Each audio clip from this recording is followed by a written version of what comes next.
Good morning, Jensen. It's a rainy Wednesday morning. Rainy na gid niya, hindi niya sang drizzling. It has been raining since last night. So libre car wash. I believe ang Davao today has declared suspension of work and classes. I'm not sure about that, pero may advisory ako na nabasa yesterday nga muna, because it's really bugnaw here in southern Mindanao. The key word is bugnaw. And since bugnaw, maraming rason. Ayaw umalis sa bed, no? Ayaw magising, ayaw magtrabaho. Alright, in General Santos, it's raining, pero wala namang mga flood warnings. So, okay lang. Okay lang kami dito. By God's grace, we are still moving about. Wala namang problema. And the classes are not suspended. Kaya nga ako dito naghatid pa sa aking student canteen. And as usual, I am on my way back to the office para magtrabaho na naman. So daily grind ni Mother Goose is like this. Driver, tapos employee, ganun talaga. For as long as we have the strength to do that, sige na nga. Wala tayong magagawa. We cannot complain, right? So, it's our Thursday classroom, mobile classroom. Walang bayad ito, walang tuition fee dito. Pero eventually, pagka marami na kayo natututunan sa akin, I will charge you with a price. And that price would be to disseminate the learnings that you get from this mobile classroom to others. Ganun lang. Pay in advance.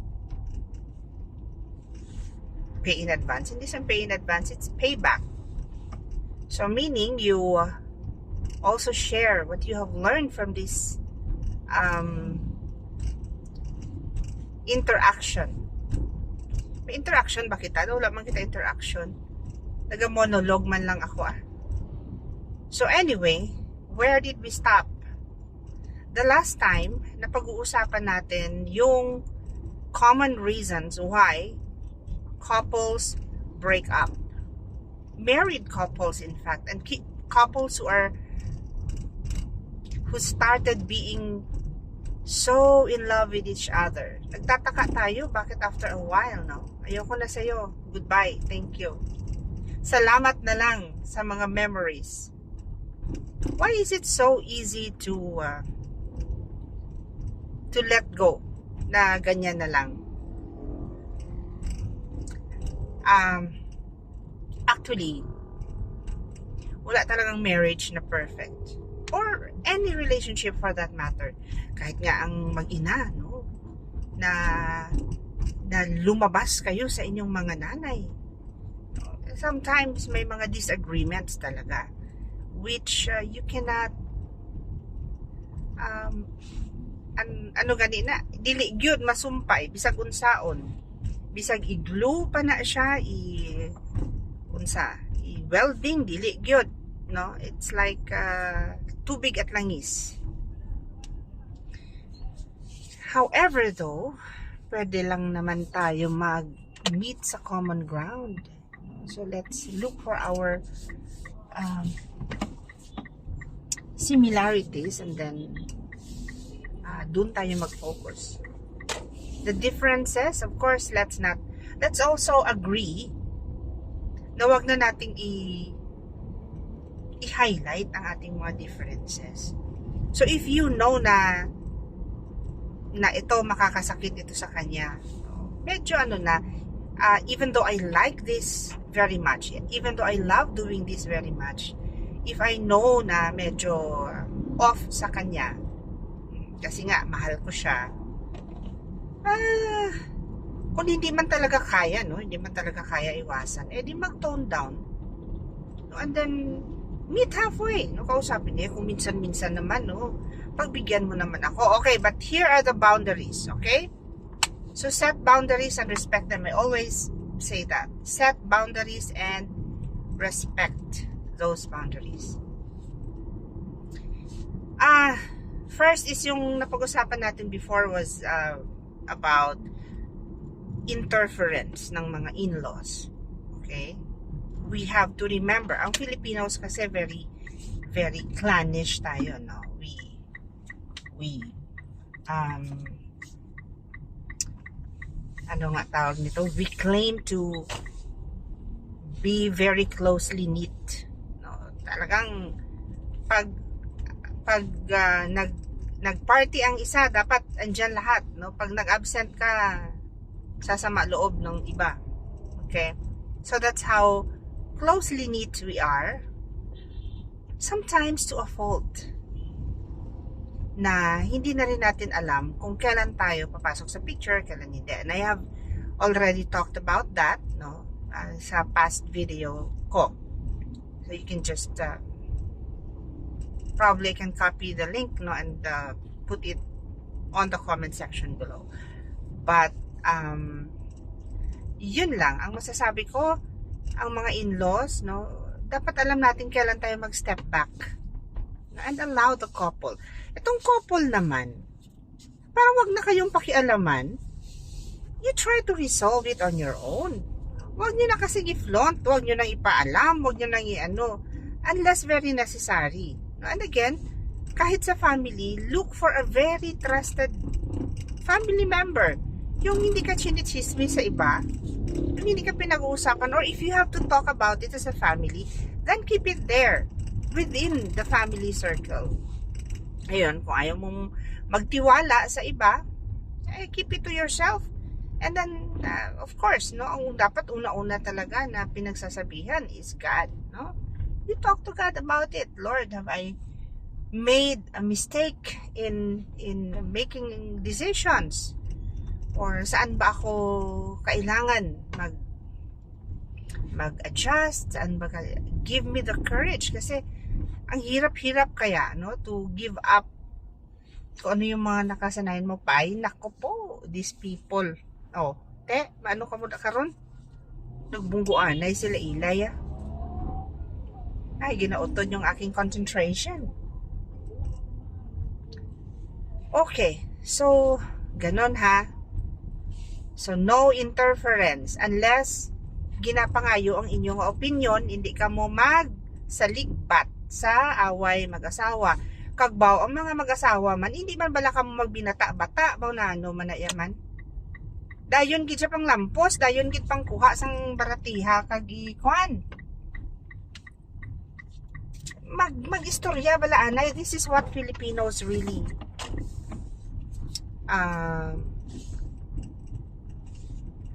really lack. Ang communication skills bala, inang pag express ang ila bala tiyagon, manami lang mag I love you ang mga animal. Kanami lang gid mag I love you. Hasta lang da.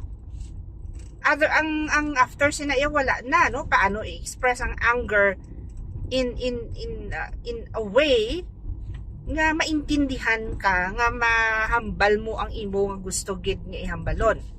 Okay, anger, ano pa ba? Disappointment, frustration. Amo man na gani up to now. Amo pa na gani man ang ako nga struggle because every time frustrated ko or disappointed, ang ako niya ba niya kabalugid ko sang pwede ko nga ihambal. So, ang nangyayari, instead of speaking it out, naga-back down ako. Hindi na lang ko maghambal gid. kung ano man na siya kadugay. Ginatest ko ginangakon niya heart if I am ready to talk already, because kung ano ay kung napapangunahan ako ng anger, iba-iba ang mga pinagsasabi ko. So I hope each one of us could learn how to communicate in a way na hindi man naton mapasakitan ang iban na tao, and we will learn to choose words. Padamuon taman bala aton vocabulary sa pag-express nga, instead of magsabi ng ganito, you can say it on another note nga hindi kayo sakit pamation, pero magtudok na apoy mga kabalan man nga bisan mo kalambada sang sugilanon ay waay gid effect, ay bisan mo kabuyayaw.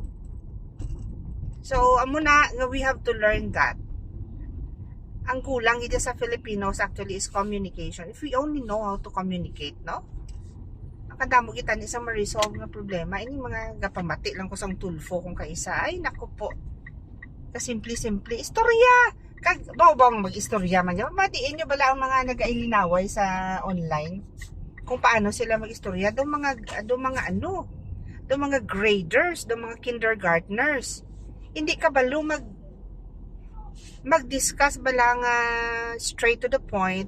Amo ni ako niya punto, ikaw ano punto mo, how can we meet halfway, can we resolve this or not, if not, ma-part ways kita, and let's try not to cross each other's path. Amo na lang yun siguro the only way nga para okay, I forgive you, but make sure na wag kang tumawid sa aking daan. Ganun lang. Alright? I hope we can grow that way as a people. Diyan tayo nagkakaroon ng problema eh. We are so babies. We are so infants when it comes to communicating what we feel. Ang galing lang natin talaga mag-I love you. Ang kakapal ng mga mukha natin. Ang galing-galing. Kaya tingnan nyo, nagadinami ang mga Pilipino because of that I love you thing. And then after that, paryagaba. Pamangkuta bala kung anong plano sa kinabuhi. Kaya maduko-duko. Hindi gani ka balo magplastar kung maano siya, kanon niya buwas. Din siya makuha sang inog bayad niya sa ospital. That is what we lack. Sobrahan sang gugma ang Pinoy. Kulang sa aksyon nan. So muna we expect our men to be like leaders of the home. Hindi ka mo intimidate, especially karon mga babae, women are earning better than men. Let's accept the reality nga muna siya. Do not be intimidated. Kaya nga ang hierarchy sa biblical point of view, ikaw gid gyapon ang leader, lalaki ka. And if you are a leader, hindi kaya mag-insecure. Hoy. Wala sang know your position ay nano.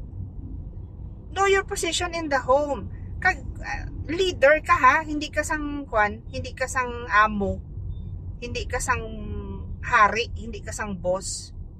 Sa bagay, prophet, priest, and king man gid ang men dapat, So, dapat ka balo ka sang pakadtuan sang imong pamilya.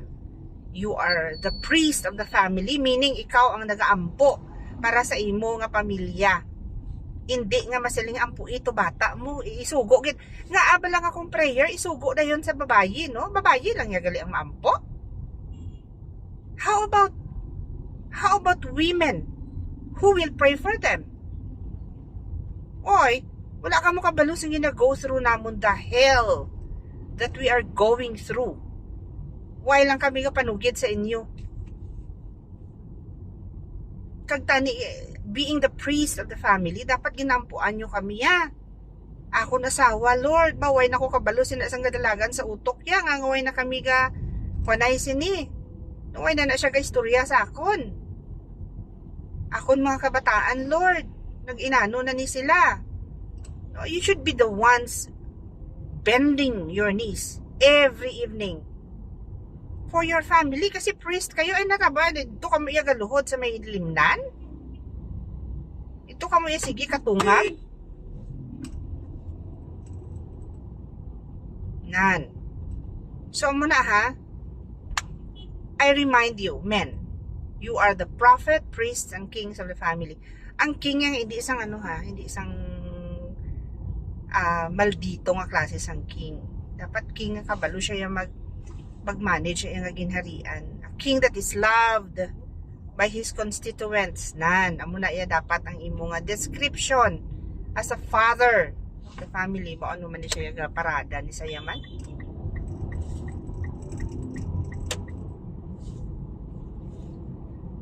Magpakalalaki, grow up, men. Amo lang nang mahambal ko, grow up. Huwag kang muya katululubo.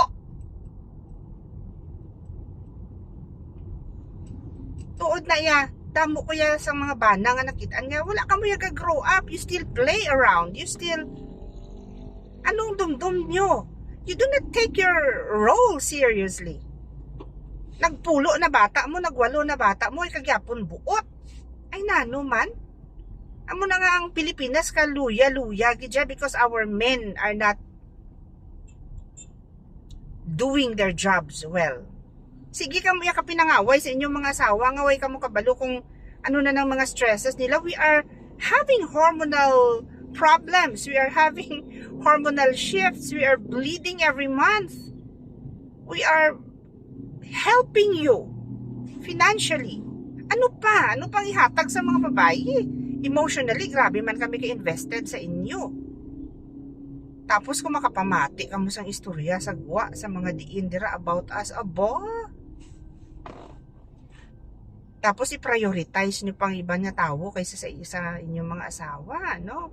I'm speaking for wives who are really devoted sa ilang mga families. Please, man up. Grow up, men. Especially Filipinos. I'm talking to Filipinos, ha? Kasi ang iba niya nga lahi ya, patriarchal sila ya. Ambot na natabo sa niya sa Pilipinas nga nagmatriarchal niya man. Do kung ano ang ihambal sang asawa mo ang gina kapalakpal ano na lang balaga pa itoy na lang ang mga lalaki. It's not supposed to be. You should be the ones leading your family. Nagapanumdum kung anhon ta kamo. Andi na ko makuha sang inog padada ko sa inyo ba da gid siya. Inugbutang ko sa inyo nga mga baba. Because kami nga mga wives, hindi man kami makatulog. Ay, hindi man kami gusto nga ang amo ni lipstick, ipabakal pa namon sa inyo. Mangita man kami sang paagi, but ang ano gidya, overall nga management should be yours. Kuhaan nyo ya sa amon ang burden sa pagpanumdum kung ano ng inyong mga pamilya. And to men, nga wala pa nakapalang asawa, think about this. Kung hindi man lang kamo kasarang sang role, no? Nga maging tatay or maging bana, hindi na lang kamo mangasawa or hindi kamo mamata. Pangasawa kamo pero hindi kamo mamata. Para nga wala na sang may madamay, no? Just in case you break up, just in case you go back to your parents, wala sang may madamay. Wala sang may masakripisyo nga mga bata. So, is that a fair suggestion? I-ano nyo anay, bala i-test ninyo ang inyong capacity to be responsible, to hold responsibility sa inyo nga kuan bag-o kamo da mag-uro I love you ang mga kakapal gidya pang tampaon ta kamo karon. Kada sige mag-uro I love you. Inaara para babayi man naman bala na sa I love you dog tirik-tirik dayon aka ilinit na yung do na init ko yung manumdum sila ya. Way balay ka panumdum sang consequences o karon. Tanawa ni karon. Nagbigay ka. Mirisi. Hibi-hibi ka da. Pero ang sakon lang no, men, if you really have a plan of keeping your families together, Isa lang ka family, ha? Hindi nyo pagdamua. Di ka mo kaubos ang sinamo nyo. Damuon nyo pa. If you have a plan of keeping your family together, man up. Grow up. Think. Do something. Hindi magsige pa ukoy-ukoy da. Panumdom kung maano ka ay naaunsa. Agap ako yun ng lecture. Nung nag-ilinit, akong dulunggan, bisan kaulan, Tiarin ako ya sa akong office, so goodbye na sa inyo, Panumduman nyo lang ginhambal ko, ha? So, thank you for listening sa akong niya rants, sa akong niya pinangakig sa inyo. And, I'll see you again tomorrow na iandam ang inyong mga dulunggan sa akon. Siyempre, mangakig ko ya sa mga lalaki, kay babayi ko ya. I'm biased, guys. I'm biased. Good morning, everyone. Have a good day. God bless you. Bye.